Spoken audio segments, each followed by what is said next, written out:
L'amour est-il une illusion ?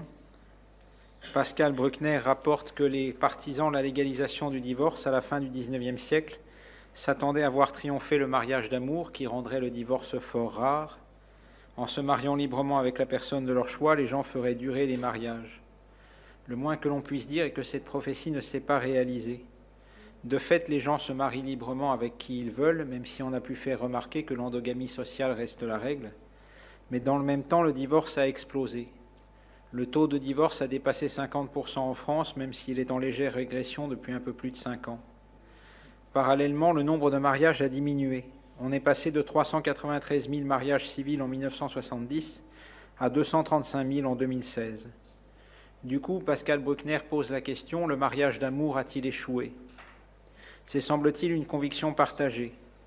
Certains, comme Marcella Yacoub, vont plus loin en annonçant la fin du couple, remplacé par de simples aventures sans lendemain. Bref, l'amour durable qui promettait monts et merveilles semble être une illusion. N'existerait que des sentiments volages et fugaces. Certains y voient le parachèvement de la libéralisation des mœurs, l'amour éternel étant regardé encore comme une forme d'aliénation. Nous, catholiques, ne pouvons nous satisfaire de cette dérive. Nous défendons le mariage sacramentel comme indissoluble, et ce mariage doit reposer sur l'amour. Nous voulons croire en la possibilité de s'aimer pour la vie. Reste à savoir s'il s'agit d'un vœu pieux, d'un miracle, ou si la possibilité de s'aimer durablement est inscrite dans la nature humaine. Nous allons commencer par débattre de la définition de l'amour donnée par Descartes.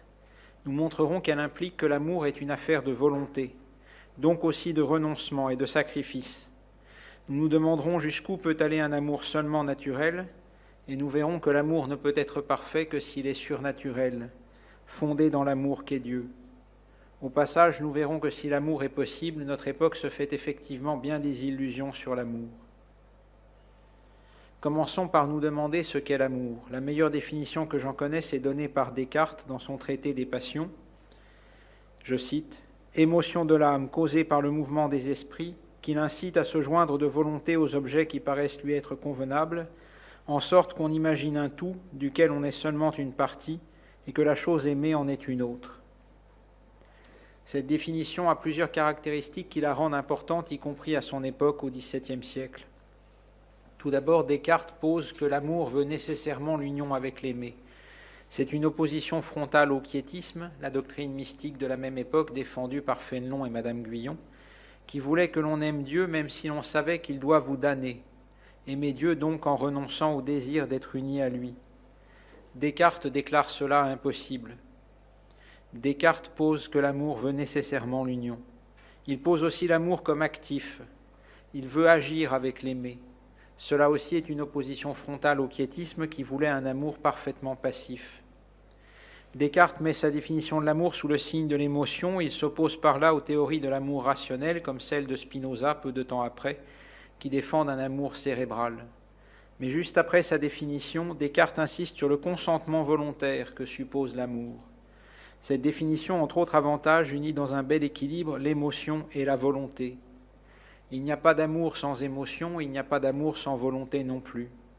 On pourrait reformuler la définition cartésienne de l'amour comme suit : émotion liée à la volonté de s'unir à l'aimer. Descartes continue en signalant que l'amour veut nécessairement le bien de l'aimer comme son bien propre, puisqu'il désire l'union avec lui. Il signale que nombre d'amours déréglés, comme le viol, qu'il cite expressément, ont en réalité pour objet non pas l'autre personne, mais sa seule possession, d'où l'indifférence au bien de la personne. Ce qui nous permet donc encore de redire la définition de Descartes autrement : plaisir de faire du bien à celui à qui on veut s'unir. L'amour suppose donc aussi bien l'émotion que la volonté. Notre époque, je répète là un truisme, a survalorisé l'émotion au détriment de la volonté. Pascal Bruckner le montre avec vigueur, l'amour que notre époque chante, c'est l'amour fou, l'amour-passion. C'est lui que les conseils donnés aux couples se vantent de faire durer ou si nécessaire de rallumer. Cet amour-là, c'est vrai, ne dure pas, tout simplement parce qu'il est rétif à la quotidienneté. Il est incapable de se routiniser. Or, la vie a besoin de routine. Rien ne dure sans s'instituer, sans s'inscrire dans la quotidienneté. L'amour compris seulement comme une émotion est une illusion, il ne construit rien de solide. Mais il est possible de se demander ce que veut dire véritablement cet amour-là. Est-ce vraiment l'union à l'aimer? N'est-ce pas la nouveauté par elle-même? On sait que Don Juan n'aime que la conquête et n'aime pas le couple installé qu'il fuit comme la peste. L'amour fou que notre époque vante à grands cris n'est-il pas l'amour de la nouveauté et l'amour de l'émotion pour l'émotion? Le partenaire risque alors d'être instrumentalisé pour son propre bien-être. Dans un amour qui ne cherche que l'émotion, on peut se demander si j'aime l'autre ou moi-même, dont l'autre devient un faire-valoir. Si je veux m'unir à l'autre ou m'en servir. Si l'amour veut nécessairement l'union, on peut poser par contre que l'amour est vrai quand il accepte de se passer des grands emportements et supporte la vie quotidienne avec sa routine. L'amour vrai veut l'union, elle la veut pour elle-même, quand elle se vit dans la banalité comme lorsqu'elle se vit dans la passion. L'autre est alors voulu pour lui-même. Chacun regarde comme un bien désirable d'être uni à l'autre, quoi qu'il en soit par ailleurs. En particulier, Sartre faisait remarquer que l'amour authentique aime le corps de l'autre tel qu'il est. Je cite, « Si l'homme a fait la conversion d'authenticité, il conçoit qu'il fallait précisément ce corps-là pour qu'une liberté le ronge et le dépasse vers un projet. Au lieu de rechercher le corps qui se conforme à mes fantasmes, j'aime ton corps d'être unique et d'être marqué par ton histoire. La fragilité de l'aimer, ajoute Sartre, me devient précieuse. Notre époque en est loin. Notre époque fait peser sur les corps l'injonction permanente de demeurer sans cesse jeune, sportif, sexy, performant, que sais-je. Nous aimons nos corps sous conditions et sous des conditions de plus en plus inaccessibles. Le transhumaniste Ray Kurzweil va jusqu'à proposer qu'on donne à l'autre le corps qui nous plaît. Dans la réalité virtuelle, je cite, « Nous pourrons être une personne différente à la fois physiquement et émotionnellement. En fait, d'autres personnes, comme votre partenaire de vie, seront capables de vous sélectionner un corps différent de celui que vous auriez choisi, et vice-versa. Le corps de l'autre n'est plus aimé que dans la mesure où il est conforme à mon attente. De nouveau, le partenaire est instrumentalisé à mon plaisir, à mon narcissisme. Je m'aime au travers du partenaire. A contrario, aimer l'autre en vérité, c'est l'aimer jusque dans son vieillissement. Aimer l'autre en vérité, c'est décréter que j'ai besoin pour m'accomplir de ce que lui seul peut m'apporter. La présence de l'autre devient un bien en soi, plus grand que ce que je peux vivre avec lui, plus grand que ce que je ressens. Finalement, j'aime l'autre parce qu'il existe, tout simplement. Un tel amour est donc affaire de volonté, il se décide, il ne se subit pas. Sartre en déduisait qu'il a la fragilité même de nos libertés, toujours susceptible de se retourner contre elles-mêmes. Et c'est vrai, l'amour n'a pas de garantie de durée, il ne dure que tant qu'on le veut bien. Il est illusoire d'espérer un amour garanti, qui se passe de nos décisions libres. Or, cette illusion me semble prégnante aujourd'hui. Elle est sous-jacente au logiciel de matching des sites de rencontres. On espère rencontrer l'âme sœur, le ou la partenaire idéal, qui serait facile à aimer, qu'on pourrait aimer sans avoir besoin de faire d'efforts pour cela. Un tel amour n'existe pas. Il faut crucifier cette illusion. Cette illusion a une autre forme, le fantasme d'être irrésistible. Se croire si beau, si charmant qu'on impose à l'autre d'aimer. Ce fantasme est sous-jacent cette fois-ci aux publicités de cosmétiques. C'est aussi une illusion. Je ne t'aimerai que si je le veux bien. Mais si l'amour est libre, cela signifie également que tant qu'il le veut, il peut durer. Croire en l'amour durable, c'est donc nécessairement croire au libre arbitre, comme y croyaient d'ailleurs Descartes et Sartre. Le libre arbitre, c'est la capacité de la volonté de se déterminer elle-même, de créer ses actes par un pur jaillissement de liberté. Le jésuite Molina déclare, je cite, « Un agent libre est celui qui, toutes les conditions requises pour son action étant posées, peut encore agir ou non, ou accomplir l'une des deux actions contraires avec cette restriction qu'il pourrait accomplir l'autre. » Une telle croyance dans le libre arbitre est indispensable pour admettre que l'homme est capable de dépasser ses propres émotions, de faire durer l'amour quand l'émotion n'est plus là. Une telle croyance est indispensable pour admettre que l'homme peut vouloir aimer dans des circonstances difficiles et malgré les faiblesses de l'autre. C'est pourquoi l'Église catholique, qui tient que le mariage est indissoluble, a fait du libre arbitre un dogme. Il y a là un paradoxe, l'amour ne peut durer que parce que nous sommes libres de continuer à aimer, Mais parce que nous sommes libres, l'amour est fragile, nous sommes à chaque instant capables de le trahir. C'est le paradoxe même de la liberté qui n'a jamais de garantie contre elle-même. Ce paradoxe fait la beauté de l'amour. Un amour garanti qui n'aurait qu'à se laisser faire pour durer comme amour n'aurait aucun éclat, aucun mérite. Ce ne serait que le symptôme d'un dérèglement hormonal. L'amour est précieux, il est salvifique parce qu'il est libre, parce qu'il est toujours choisi et jamais imposé par notre état.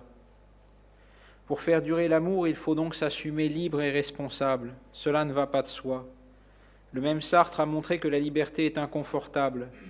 Nous sommes tous tentés de nous réfugier dans un déterminisme reposant, de nous croire mus par des forces extérieures et aveugles qui nous poussent à agir. Je l'ai évoqué en dénonçant les illusions de notre époque sur l'amour. Mais dès lors, nous sommes livrés au gré de nos émotions et l'amour ne durera pas. Celui qui vit son amour comme une force qui le détermine se retrouve incapable d'aimer quand l'émotion cesse. Il faut s'accepter libre pour aimer en vérité, il faut se reconnaître responsable de son amour, et c'est une vraie conversion. Si l'amour est affaire de volonté, il est aussi affaire de sacrifice. Il n'y a pas d'amour durable sans renoncement, variable d'une situation à l'autre. La vie se charge de rendre inévitables de multiples renoncements. Mais l'un d'eux me semble essentiel à citer parce qu'il concerne tout couple. Pour faire durer l'amour, il faut renoncer à l'idéal qu'on avait de l'autre.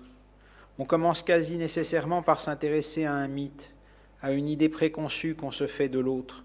Sans une telle idée préconçue, la rencontre n'aurait pas lieu.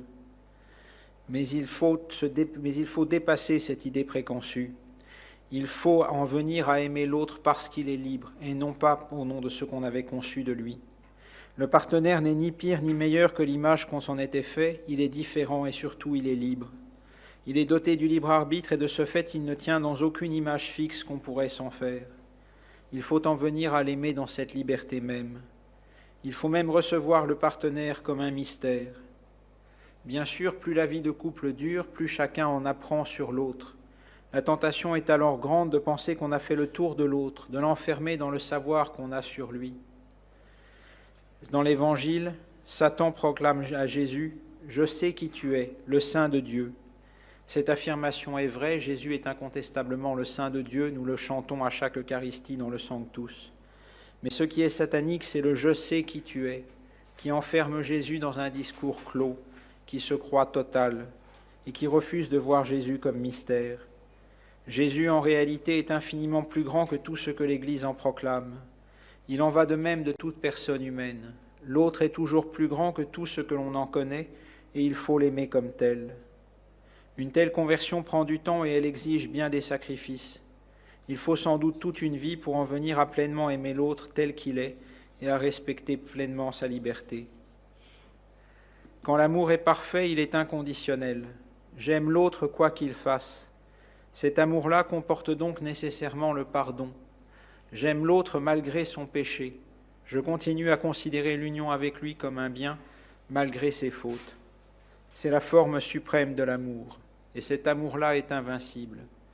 Il est douteux que l'homme en soit capable par ses seules forces. Pardonner est un acte divin. Nous passons donc là de la philosophie à la théologie. Dans l'évangile de saint Marc, Jésus se fait reconnaître comme Dieu en pardonnant les péchés du paralytique. Le pardon est un acte divin parce qu'il consiste à recréer le cœur de l'autre pour le rendre capable à nouveau d'aimer.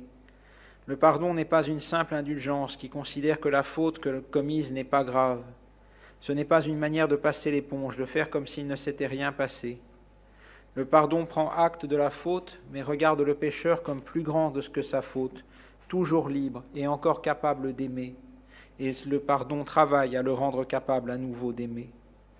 Le philosophe juif Vladimir Yankelevitch manifestait le paradoxe du pardon en disant que le pardon s'adresse à l'impardonnable. C'est au-delà des forces de l'homme. Pour aimer ainsi, il n'y a qu'une solution, se laisser aimer par Jésus, car c'est bien ainsi que Jésus nous aime. Jésus nous a aimés jusqu'au bout malgré nos péchés qu'il a pris sur lui sur la croix. Jésus a jusqu'au bout regardé comme un bien d'être uni à nous. Il le dit dans son ultime prière au Père, je cite, « Je ne prie pas pour que tu retires mes disciples du monde, mais pour que tu les gardes du mauvais.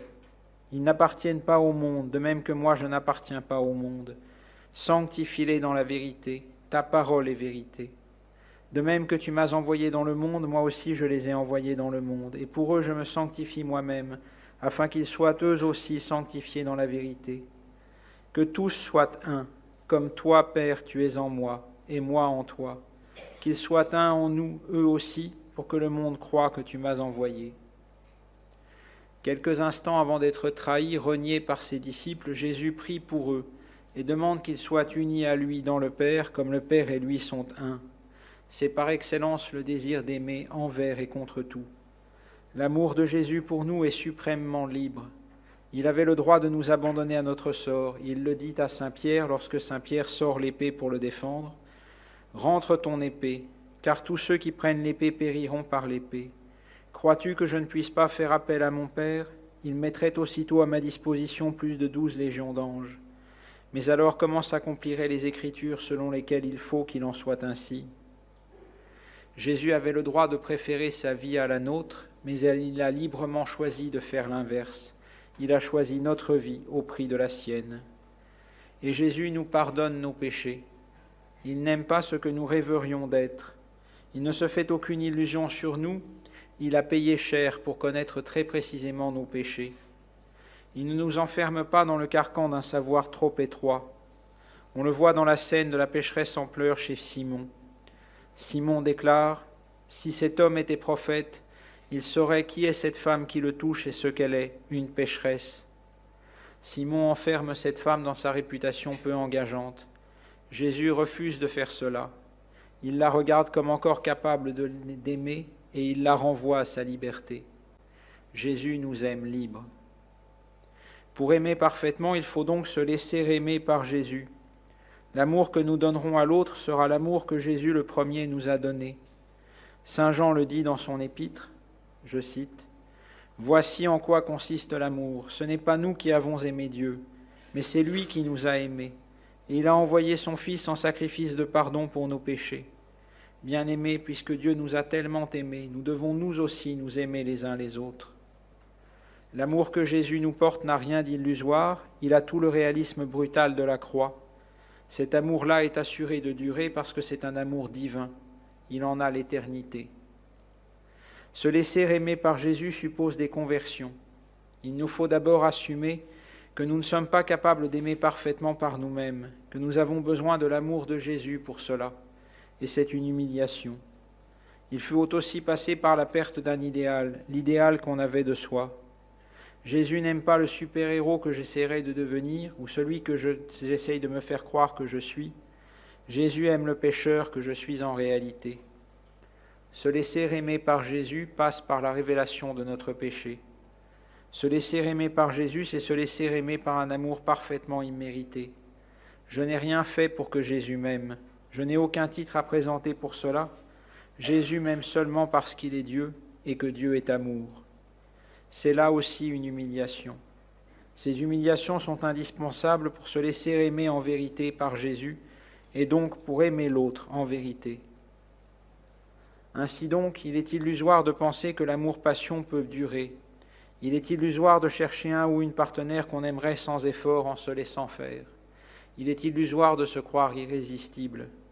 L'amour est par excellence l'acte d'une liberté et pour cette raison même il est fragile et sans garantie. Mais pour cette même raison, il peut durer aussi longtemps qu'il le veut. Pour devenir parfait, l'amour doit accepter le pardon. Mais cela, c'est un acte divin. Il nous faut donc accepter d'être aimés par Jésus-Christ pour devenir vraiment capables d'aimer envers et contre tout. Cet amour-là n'est pas une illusion, il est invincible. Merci.